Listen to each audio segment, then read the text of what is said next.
कल्प से यह विधिवत आयोजन हुआ। ये पूरा क्षेत्र जहाँ हर समय साहेब की वाणी वचन और सत्संग की सरिता प्रवाहित होती है। सरिता तो एक निश्चित रास्ते पर चलती है, क्योंकि गंगा गंगोत्री से निकल करके गंगा सागर में जाकर मिलती। इधर नहीं आती, इधर आएगी नहीं आती, आती है नहीं आती है। और ऋषिकेश, हरिद्वार, लखनऊ, नहीं कानपुर, इलाहाबाद, वाराणसी, पटना होते वो गंगा सागर में नहीं जाते, चल रहा है। लेकिन सदगुरु कबीर साहब ने जो ज्ञान की सरिता प्रवाहित की, ज्ञान की गंगा प्रवाहित की, वो घरों घर चली जाती, नहीं जाती। ये संत लेकर जाते हैं ना ज्ञान की गंगा। तो ज्ञान की गंगा में स्नान करने के लिए गंगा महापुरुषों के साथ, उनके चरणों के साथ ये आपके घर घर तक आती है और उसी से आप पवित्र होते हैं। उस ज्ञान गंगा से जो पवित्रता मिलती है, हृदय में शुद्ध भाव होता है, संकल्प होता है, और गुरु के वचन को मानकर जिसे छोड़ना है वो तिनके की तरह छूट जाता। ये तिनका इसीलिए तोड़वाया जाता। सदगुरु जिससे मेरी भक्ति में जो रिश्ता बाधक है, जो पदार्थ बाधक है, जो समस्याएं बाधक है, उसको आप तोड़वा ही दो, मैं तोड़ ही देता हूं। क्योंकि इसी के कारण मेरी भक्ति आगे बढ़ नहीं पाती। मेरी सत्यता, मेरा आत्मबल, मेरी साधना जिसके कारण आगे नहीं बढ़ पाती है, सदगुरु आकर के तुमको इतनी ताकत देते हैं कि तुम उस रिश्ते को तिनके की तरह तोड़ देते, तोड़ते, और तोड़ना ही चाहिए। बहुत से रिश्ते मनुष्य के जीवन में रहता है जो भक्ति के लिए भी बाधक है, तुम्हारे आत्मा को वो पवित्र नहीं होने देता है। ऐसे रिश्ते तो बने हुए हैं। नशा पत्ता का रिश्ता तो बना हुआ है, जिसके बिना तुम रह नहीं पाते, बना। तो सदगुरु आते हैं, तुम्हें ज्ञान सुनाते हैं और कहते हैं कि ये तेरा रिश्ता है ना, नशा से, पत्ता से, और आदतों से, इसको तुम तिनके की तरह तोड़ दे, इसको तुम तिनके की तरह तोड़ो और भक्ति से अपनी सुरती को जोड़ो। इसलिए तिनका तोड़ाया जाता है, उस रिश्ते को तोड़वा दिया जाता है। और गुरु की उपस्थिति में जो रिश्ता में अंधकार ही अंधकार है, उस रिश्ते को संभाल कर क्यों रखना, उसको तो तोड़ ही देना चाहिए। तो ये गुरु में इतनी ताकत होती है कि एक शिष्य के जीवन में जो अंधकार में रिश्ता होता है, जो छूट नहीं रहा था, उसको सदगुरु ने तिनके की तरह तोड़वा दिया। मेरी सुरती से भी टूट गया, मेरे आचार विचार से भी वो टूट गया, और टूटना ही चाहिए। गुरु की उपस्थिति का मतलब ही यही होता है, जो अंधकार विदा हो जाए। वो अंधकार केवल इसी का अंधकार नहीं होता है, घर में अंधकार हो जाए, बाहर अंधकार हो जाए तो उसके लिए लाइट जला देते हो, दीप जलाते हो। लेकिन यदि घट में अंधकार हो गया है, आचार विचार रहन सहन की कुमति का अंधकार है, वो इन लाइटों से दूर नहीं होता। उसका सदगुरु के ज्ञान रूपी ही लाइट चाहिए। इसलिए साहेब कहते हैं, कोटि चंदा उबियाए, सूरज कोटि हजार, तीमिर तो नासे नहीं, और गुरु बिन घोर अंधार। वो घट, वो हृदय, चाहे कितने ही सूरज उग जाए, कितने ही लाइट आ जाए, कितने चंद्रमा उग जाए, लेकिन घट में यदि अंधकार है, वो बिना सदगुरु के उपदेश ही नहीं, उसके पावर के बिना हटता, ये गुरु कृपा। ऐसे ही दौलेदास जी साहेब को जिन महापुरुषों ने इस पवित्र मार्ग में जीवन समर्पित करने का संदेश दिया, वो गुरु कृपा से ही तो संभव हुआ। गुरु कृपा के बिना बाकी सब कुछ आ जाएगा, लेकिन भक्ति प्रवेश नहीं करती, अंधकार खत्म होता नहीं है। इसलिए उस सदगुरु के चरण जहां जहां पड़ते हैं, वहां वहां ज्ञान की गंगा अपने आप बहने लगती। उस ज्ञान गंगा को प्रवाहित करते हुए संत गुरुजन विचरण करते। शास्त्र में लिखा है, संतों गुरुजनों का काम क्या है, इसीलिए तो वो साधु हो जाते। साधु का मतलब ये है, एक जो घेरा होता है ना, एक जो घेरा होता है, जब तक उससे बाहर नहीं निकलेगा, संत एक घेरा से जब तक बाहर नहीं निकलेगा, दूसरे के घर में ज्ञान का उजाला कैसे पहुंचाएगा। तो उसको यदि दूसरे के मार्ग में, दूसरे के घट में, दूसरे के रास्ते में यदि उजाला लाना है, तो वो घेरा को तोड़ना पड़ता है, वो घेरा के मोह को छोड़ना पड़ता है। इसलिए संत के लिए कहा गया, संत एक जगह रहे मत। एक जगह संत के रहने से संत को नुकसान नहीं होता है, समाज को नुकसान होता है। संत को नुकसान नहीं होता है, हम एक जगह भी रहेंगे तो हमें नुकसान नहीं होता है, लेकिन उनके एक जगह रहने से जिस घट में उनके ज्ञान के प्रकाश की जरूरत है, वो घट तो वंचित रह जाएगा। इसलिए संत को विचरण करते रहना चाहिए। संत यवनी विचरेंगे, ये रामायण में लिखा हो, संत यवनी नाम पृथ्वी में विचरण करे, संत यवनी विचरेंगे येता, जड़ मूर्त को करे सचेता। जिसकी बुद्धि जड़ हो चुकी है, तमाम तरह के अंधकार में जिसकी मान्यताएं और मनोमस्तिष्क बंध चुका है, उस जंजीर को तोड़ने के लिए संत को विचरण करना चाहिए। तभी साहब ने कहा, आग लगी आकाश में, झरझर गिरे अंगार, और कोई संत न होते, कोई सदगुरु न होते जगत में, तो ये जल मरता संसार। दूसरा संसार जले कि नहीं जले, अपना संसार तो जल ही जाए, क्योंकि यहां से दाग को हटाना, कसमलता को हटाना और निर्मल और पवित्र कर देना। जिसके जीवन में निर्मलता है, जिसके जीवन में पवित्रता है, ये सदगुरु का महान उपकार, महान उपकार। इस उपकार को जीव भूल सकता नहीं है। नहीं तो ये बेड़ियां जो है, स्वाद की बेड़ी, नशा की बेड़ी, ये ऐसे लगती है कि दीमक भी फैल खा जाएगा। इस तरह से हमारे जीवन को वो नष्ट कर देती है। तो वहां से इस जीव को बचाकर सदगुरु उसे भक्ति साधन सुमरन के पवित्र देश की ओर ले जाते हैं। हे हंस, तुम्हारा इस जगत में, तुम्हारा इस संसार में आना जो हुआ है, कोई हो सकता है किसी जन्म का कोई भोग बाकी हो या लेन देन बाकी होगा, इसके लिए तुम आए हो। अब कम से कम इस जन्म को तुम निर्मल कर दो, पवित्र कर दो, अच्छा कर दो, ताकि फिर से इस भवसागर में आना न पड़े। ये उपदेश कौन देता है? ये समृद्ध पुरुष सदगुरु देता। और जितनी गहराई से आप सदगुरु की शब्द में उतर जाते हैं, उतनी ही ज्ञान रूपी मोती तुमको मिल जाता।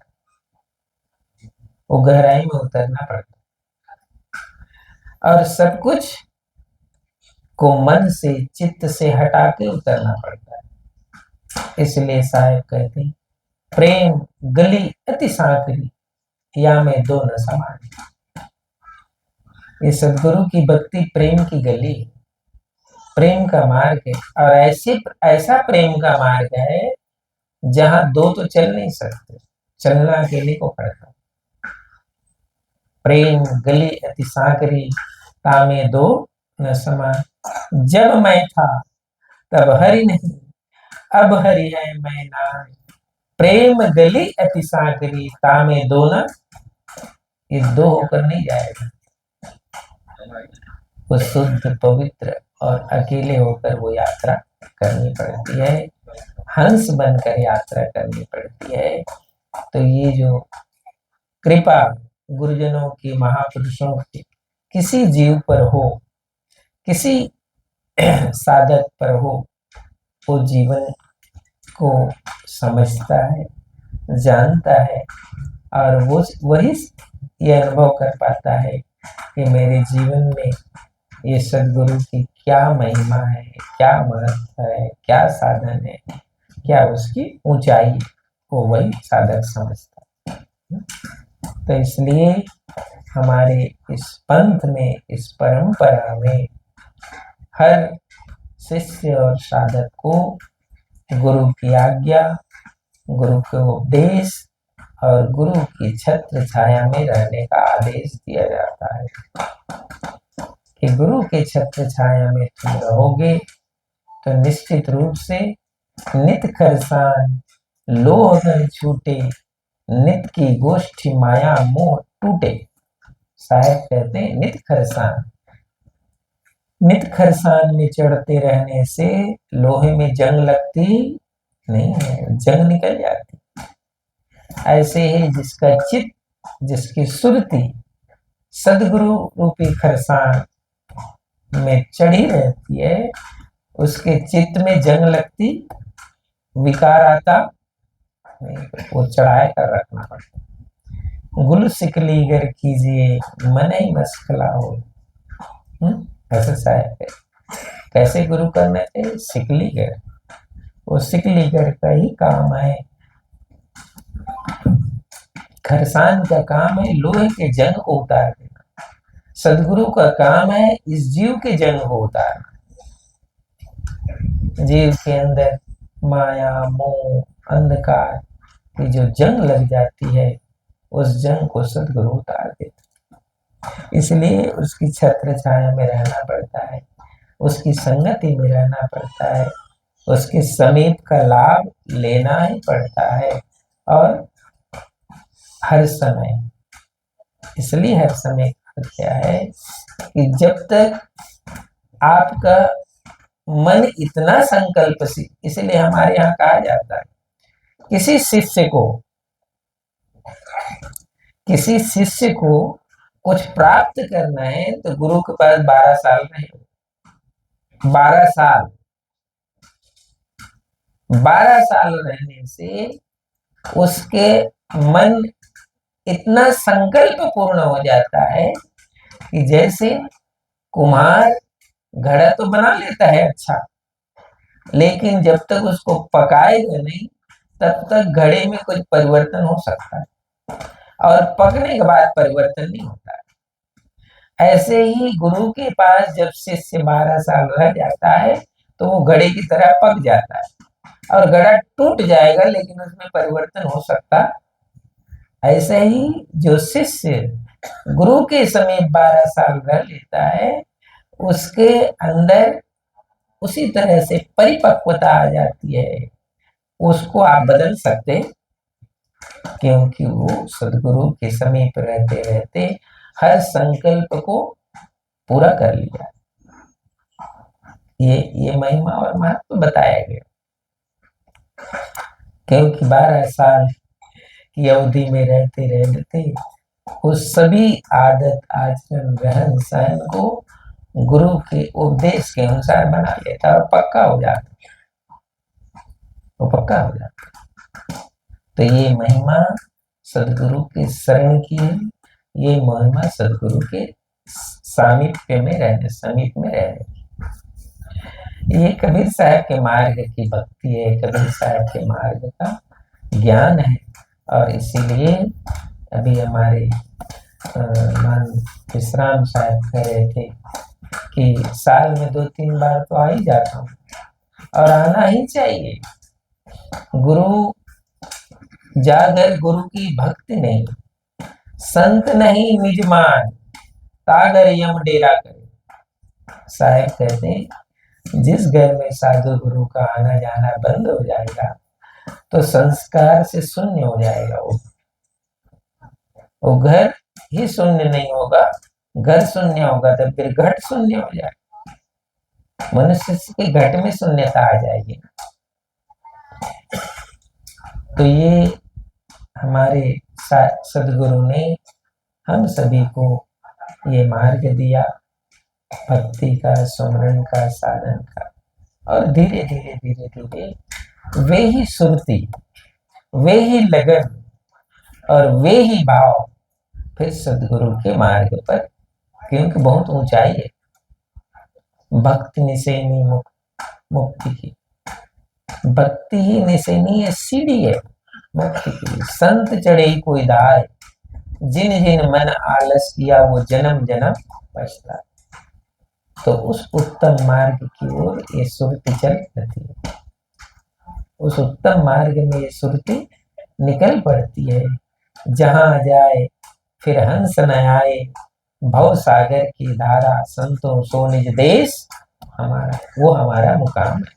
हे हंस, मैंने तुमको हंस ही इसलिए बनाया कि चलो उस मुकाम, वो मुकाम पर तुम्हें चलना है जो अजर है, अमर है, अविनाशी है।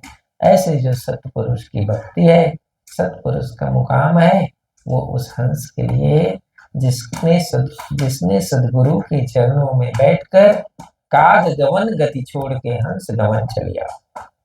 सकलो दुर्मति दूर करो, अच्छा जन्म बनाओ, और काग गवन गति छोड़ के हंस गवन चलिया।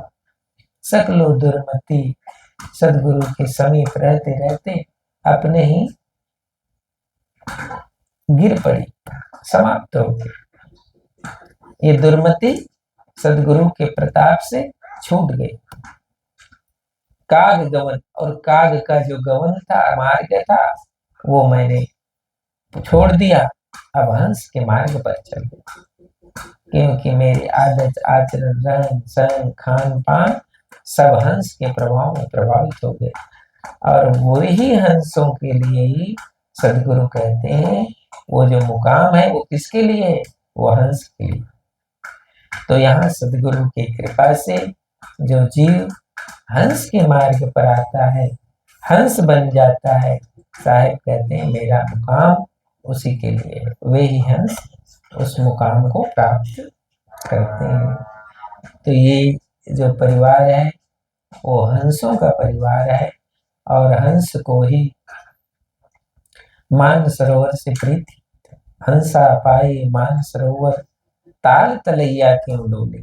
हल्की थी तब चढ़ी तराजू, पूर भई तो क्यों तौले।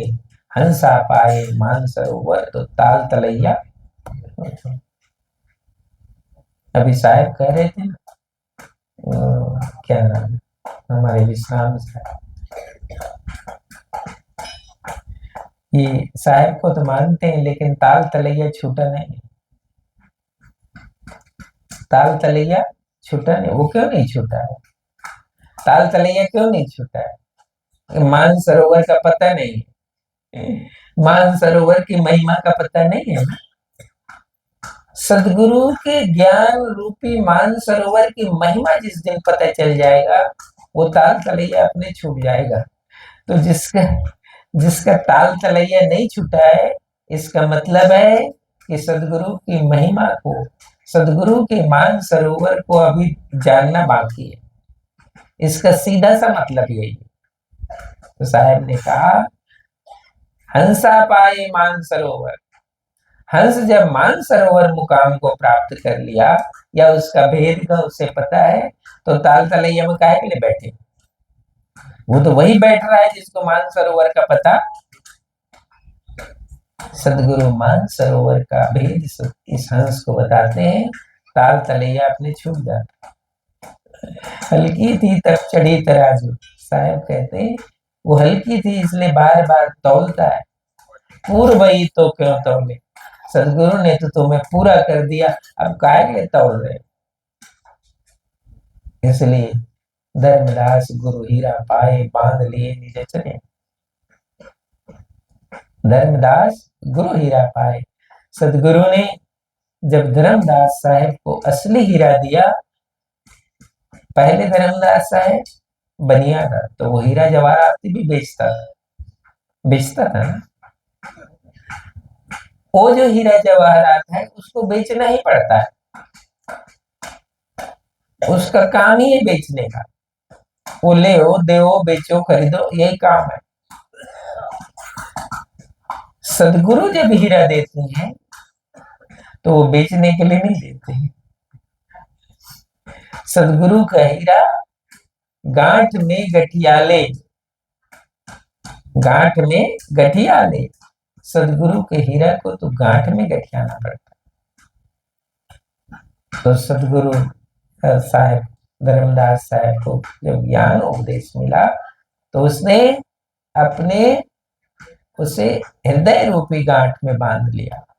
धर्मदास गुरु हीरा पाए, बांध लिए निज अचरे में, अपने अचरे में बांधा उसे।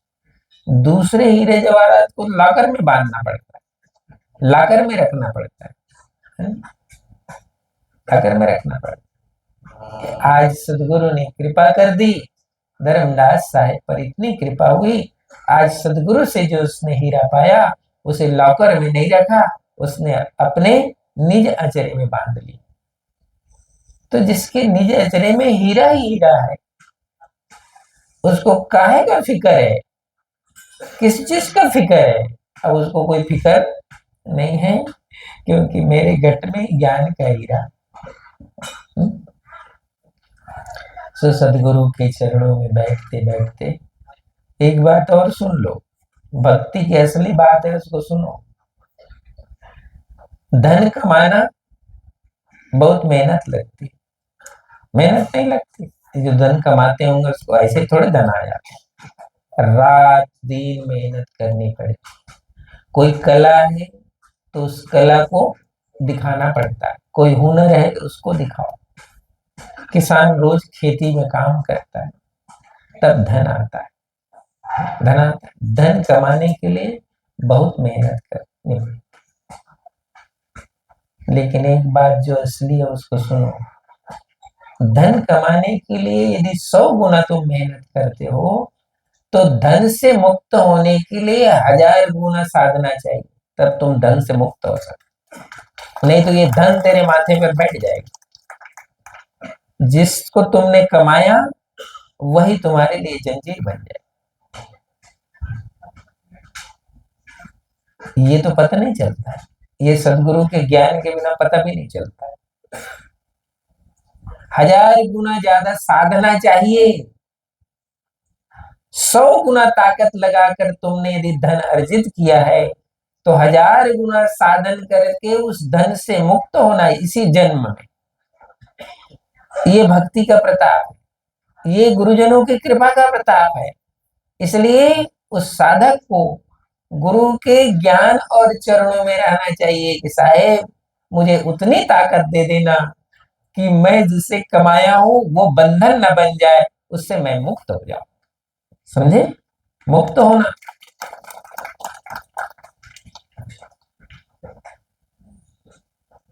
और धीरे धीरे इसी बोध को समझना चाहिए, यही बोध को समझना।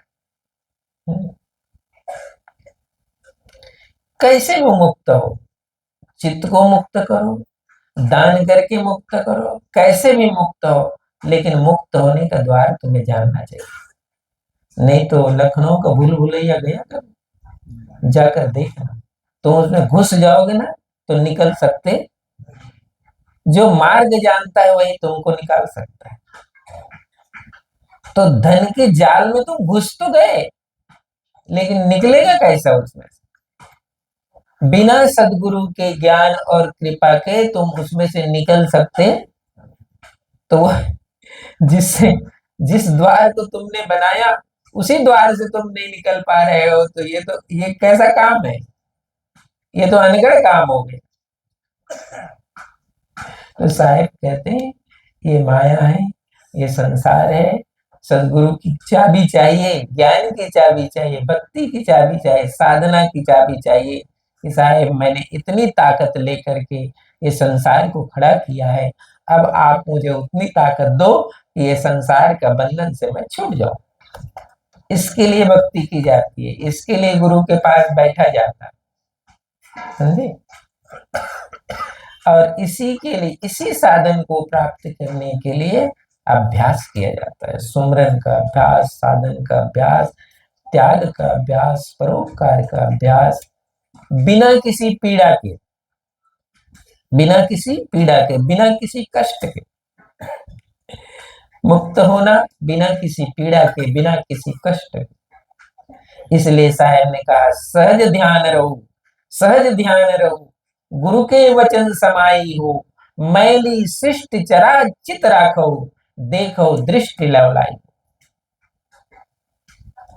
गुरु के ज्ञान में सहज ध्यान रखना, इतना सहज ध्यान रखना कि मैली सृष्टि, ये संसार की सृष्टि अभी तो मैली नहीं लग रही है, लेकिन जिस दिन ये बांध देगी उस दिन ये मैली हो जाएगी, बांध देगी तो मैली होगी। तो मैली सृष्टि चरा चित राखो, अपने चित्त में हमेशा उस ख्याल को रखना, हमेशा उस ख्याल को रखना। मैली सृष्टि चरा चित्र। अभी कल ही न्यूज में आया था पेपर में कि उधर कुल्लू मनाली तरफ बहुत बर्फ पड़ी है, 2-3 दिन छुट्टी थी लोगों को, सब गाड़ी ले ले करके पहुंच गए कुल्लू मनाली चलना है, और चल तो दिए वहां, और रास्ता ऐसा जाम हो गया बर्फ पड़ने से, अब इधर नहीं आ सकते हो तो उधर नहीं जा सकते, सांसें थम गई लोगों। तब पता चल गया होगा कि ये कुल्लू मनाली कैसा है। अब पता चलता है कि हम बेकार ही आए। ऐसा ही ये जगत है, ये संसार है। जब तुम्हें बाहर निकलने का रास्ता नहीं पता चलता है तो ये जीव व्याकुल हो जाता है, क्योंकि रास्ता का तो पता नहीं, अब किधर जाना, किधर नहीं जाना। इसी द्वार को देने के लिए साहब कहते हैं मेरा कोई काम नहीं था जगत में आने, धन तुम्हारे पास, ऐश्वर्य तुम्हारे पास, परिवार तुम्हारे पास, जमीन जायदाद तुम्हारे पास, मन बुद्धि चित्त सब तुम्हारे पास, मैं तो यही रास्ता दे, सब सब तुम्हारे पास है, लेकिन वो रास्ता तुम्हारे पास नहीं है कि इस सब